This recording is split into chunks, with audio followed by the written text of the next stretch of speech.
Hello and welcome all of you. I am doctor Varun vassal और आज हम इस वीडियो में बात करेंगे राई नेक के बारे में। अब राई नेक जिसको नहीं पता उसको मैं बता देता हूँ। इसको कहते हैं जब गर्दन में हमारे वल पड़ जाता है। काफ़ी लोगों को यही टर्मिनोलॉजी पता है।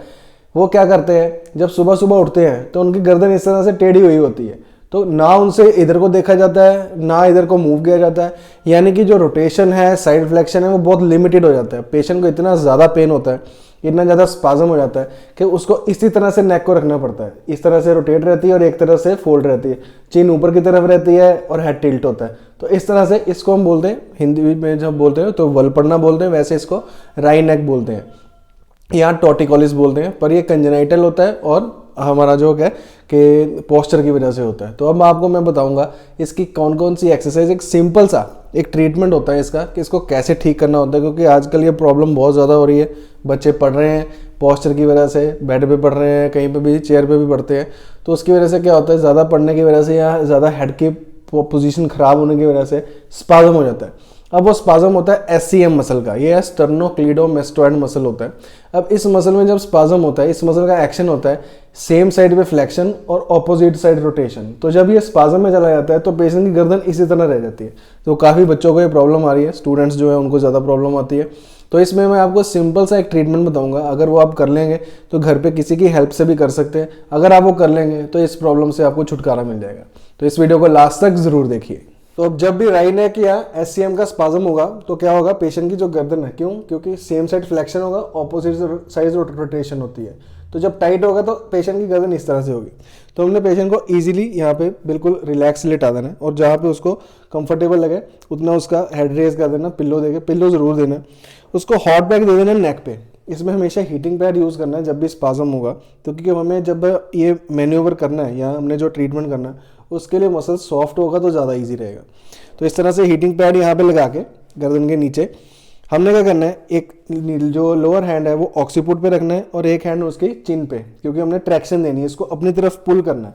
अब जब अपनी तरफ पुल करेंगे तो क्या करना है, क्योंकि उसकी side opposite side rotation already हुई हुई है, क्योंकि मसल का ये एक्शन है। तो हमने क्या करना है, पुल करके इसको उसी साइड पे रोटेट करना है जहाँ पे उसकी रोटेशन हुई हुई है, क्योंकि वो उसको ईजी है वहाँ पे।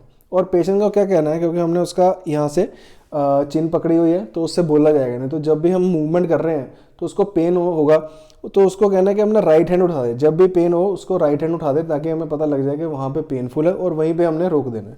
तो इस तरह से क्या करना है, अब ट्रैक्शन दिया अपनी तरफ पुल करके और बहुत धीरे धीरे हमने रोटेशन देनी है, और रोटेशन देनी है लोअर हैंड से। ऑक्सीपुट को घुमा रहे हैं हम इस तरह रोटेशन। मान लीजिए यहाँ पे उसकी रेंज आ गई, पेन फ्री है तो यहाँ पे रोक दो, अगर और जा सकता है तो वहाँ पे रोक दो। इस तरह से हमने 10-15 सेकंड्स के लिए यहाँ पे 10 to 15 सेकंड्स यहाँ पे हमने होल्ड कर देना है। यहाँ पे उसकी पोजीशन एक इजी हो जाएगी, क्योंकि ये क्या होता है, ज़रूरी नहीं स्पाज्म की वजह से, स्पाज्म तब भी होता है जब सर्वाइकल डिस्क निकलती है। तो अगर हमारा डिस्कोजेनिक है तो अभी स्पाज्म एससीएम का ज़्यादा हो जाएगा, उसकी वजह से भी हम ये मैन्यूवर कर सकते हैं, तो उसको रिलीफ मिलता है। तो इस तरह से हमने रोक के उसके बाद फिर से ट्रैक्शन देके, यानी कि अपनी तरफ पुल करके, बहुत ज़्यादा ट्रैक्शन नहीं देना, हल्का सा ईजी उसको बस लगना चाहिए। और इसको परफॉर्म करते करते बहुत थोड़ा पेन आए तो चलेगा, बहुत ज़्यादा सीवियर पेन नहीं होना चाहिए। यहाँ पे मीडियम, फिर से मिडल में ले गए। अब हमने दूसरी साइड रोटेशन कर देनी है इस तरह से। सबसे पहले हमने रोटेशन ही करनी है। अब यहाँ पे रोटेशन करेंगे दूसरी साइड पे तो उसको डेफिनेटली पेन होगा, पर आपने एक लिमिटेड जगह पे रोटेशन रखनी है जहाँ पे पेन फ्री हो। अगर पेन आ रही है तो उसको कहना राइट हैंड उठा दे इस तरह से। अब यहाँ पे रोटेट करके यहाँ पे होल्ड कर देना। इसको भी हमने 10 to 15 सेकंड्स के लिए होल्ड करना। तो सबसे पहली जो मूवमेंट हमने खोलनी है वो रोटेशन ही खोलनी है। वो इसी तरह से खुलेगी, ट्रैक्शन दिया पहले जिस साइड को उसका ऑलरेडी फेस है, यानी कि एससीएम का जो स्पाज्म है तो ऑपोजिट साइड रहेगा, तो हमने ऑपोजिट साइड यानी कि जहाँ पे उसको ऑलरेडी उसने रखा हुआ उस साइड रोटेट करेंगे। उसके बाद हम दूसरी साइड रोटेट करेंगे जहाँ को उसको पेन है, जिस साइड पे पेन है उस साइड पे रोटेट बाद में करेंगे। इस तरह से रोटेशन हो गई। अब हमने खोलनी है साइड फ्लेक्शन। अब एससीएम ने क्या किया हुआ है, राइट साइड प्रॉब्लम है तो राइट साइड उसने इस तरह से फ्लेक्स किया हुआ है, टाइट हुआ हुआ है, तो इसका फ्लेक्शन हमने करना है ऑपोजिट साइड। वो कैसे करेंगे, इसको फिर से हम ट्रैक्शन देंगे और इस साइड पे इस तरह से फ्लेक्शन देंगे। अब ये चीज हमने करनी है। अब हमने क्या किया, पहले रोटेशंस खोली, उसके बाद फ्लेक्शन खोली, और फ्लेक्शन हम एक ही साइड करेंगे, दूसरी साइड फ्लेक्शन करने की जरूरत नहीं होती। रोटेशन सिर्फ हमने दोनों साइड करना है, फ्लेक्शन हमने एक ही साइड करना है। तो इस तरह से पुल किया, अपनी तरफ ट्रैक्शन दिया और इस तरह से उसको रोटेट कर दिया और फ्लेक्स कर दिया, साइड फ्लेक्स कर दिया ऑपोजिट साइड। अब हमारा राइट साइड था तो हमने लेफ्ट को फ्लेक्स कर दिया। तो यह अब यहाँ पे क्या होगा, जो स्पाज्म है वो रिलीफ होना शुरू हो जाएगा। उसके बाद जो उसको घर पे हर थोड़ी देर बाद यानी कि हर 2-3 घंटे बाद उसको एक चीज़ परफॉर्म करनी है। इस तरह से पेशेंट ने लेटना है और उसको करना है हमने कि चिन को थ्रोट के साथ लगा के यानी कि चिन को टक इन करके इस तरह से टक इन किया और सिर से पिल्लो प्रेस कर देना है, सिर से पिल्लो इस तरह से, यानी कि वो क्या कर रहा है, चिन टक करके पिल्लो प्रेस कर रहा है। इससे क्या होगा, जो सर्वाइकल डिस्क वाला पोर्शन होता है वो भी थोड़ा ठीक होना शुरू हो जाएगा और हमारी जो स्ट्रेंथ है वो आनी शुरू हो जाएगी। इस तरह से होल्ड करके 5 सेकंड होल्ड, फिर रिलैक्स, इस तरह से रिलैक्स कर देना। तो जब हमने उसको चिन तक पिलो प्रेस करवाया, उसके बाद उसने फिर से वही चीज़ खुद परफॉर्म करनी है, अपने आप रोटेशन करनी है।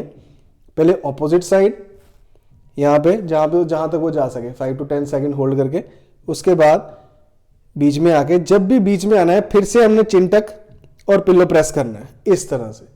जब बीच में आना है तब चिन तक पिलो प्रेस करके फिर हमने छोड़ देना है उसको, फिर रोटेशन दूसरी साइड। कई बार लोग क्या करते हैं, चिन तक पिलो प्रेस करके ही रोटेशन करने लगते हैं, वो गलत है, वो नहीं करना।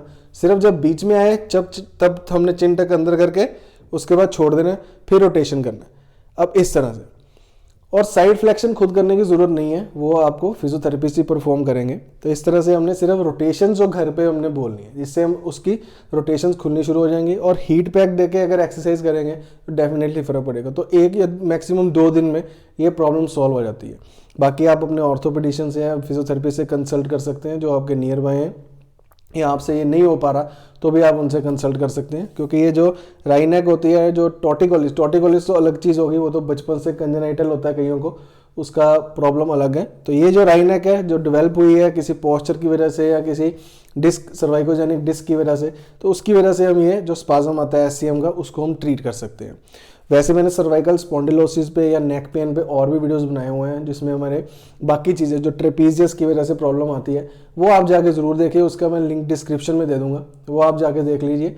ये जो प्रॉब्लम है इसका पर्टिकुलर ट्रीटमेंट हमने इसी तरह से करना है। बाकी फिजियोथेरेपी में अल्ट्रासाउंड, हॉट पैक, ये सब करवा सकते हैं, पर जो घर पे हमने मैनुअल ट्रीटमेंट करना है वो इस तरह से करना है। तो इसको आप ज़रूर देखिए और घर पे परफॉर्म कीजिए। तो ये था राइन नेक का कंप्लीट ट्रीटमेंट। जिसको भी गर्दन में बल पड़ता है, चाहे वो स्टूडेंट है चाहे कोई घर में बड़ा है, तो उसको आप ये ट्रीटमेंट आपको दे सकते हैं, उससे उनको डेफिनेटली रिलीफ मिलेगा। अगर आपको परफॉर्म करना नहीं आता या आपको कोई मुश्किल आ रही है तो आप अपने नियर बाय फिजियोथेरेपिस्ट से ज़रूर कंसल्ट कीजिए, वो आपको ज़रूर हेल्प करेंगे इसको ट्रीट करने के लिए। तो इस तरह से हम इसको ट्रीटमेंट कर सकते हैं, क्योंकि ये प्रॉब्लम बहुत बढ़ रही है। सुबह सुबह उठते हैं लोग और इस तरह से रहते हैं कि हमारे स्पाज्म हो गया तो नेक जो है वो मूव नहीं कर पा रहे, तो उनके लिए बड़ा रिलीफ रहेगा। तो इस वीडियो को ज़्यादा से ज़्यादा लाइक कीजिए और शेयर कीजिए, शेयर ज़रूर कीजिए, क्योंकि आपके शेयर करने से लोगों को पता लगेगा कि इस तरह से भी हम घर में इसको ट्रीट कर सकते हैं। क्योंकि जब बच्चों को मुश्किल आती है, स्टूडेंट्स को मुश्किल आती है, तो उनसे गर्दन हिलती नहीं है, तो उनके लिए बहुत हेल्पफुल रहेगा, क्योंकि पढ़ाई में उनको डिस्टर्बेंस नहीं आनी चाहिए। इसी तरह से मैं नेक्स्ट वीडियो उनके लिए एक और बनाऊंगा स्टूडेंट्स के लिए कि हमें किस पोस्चर में पढ़ना चाहिए, क्योंकि उनके एग्जाम्स आ रहे हैं, तो अच्छे से उनको पढ़ना चाहिए। कौन कौन से इक्विपमेंट वो यूज़ कर सकते हैं अपने पोस्चर को अच्छा रखने के लिए, वो मैं आपको ज़रूर बताऊंगा, क्योंकि अब चेयर पे भी पढ़ना है, बेड पे भी पढ़ना है, हर जगह पे वो पढ़ते हैं, तो इसलिए नेक्स्ट वीडियो उनके लिए ज़रूर बनाऊंगा। तो इस वीडियो को लाइक और शेयर कर दीजिए, हमारा चैनल सब्सक्राइब जरूर कर लीजिए, क्योंकि इसका एक भी वीडियो मिस करने वाला नहीं है। और अब ना हमारा जो फेसबुक पेज और इंस्टाग्राम पेज है उसको भी लाइक और फॉलो कर लीजिए, क्योंकि उस पर भी हमारे अपडेट्स आते रहते हैं। Have a nice day, take care of yourself.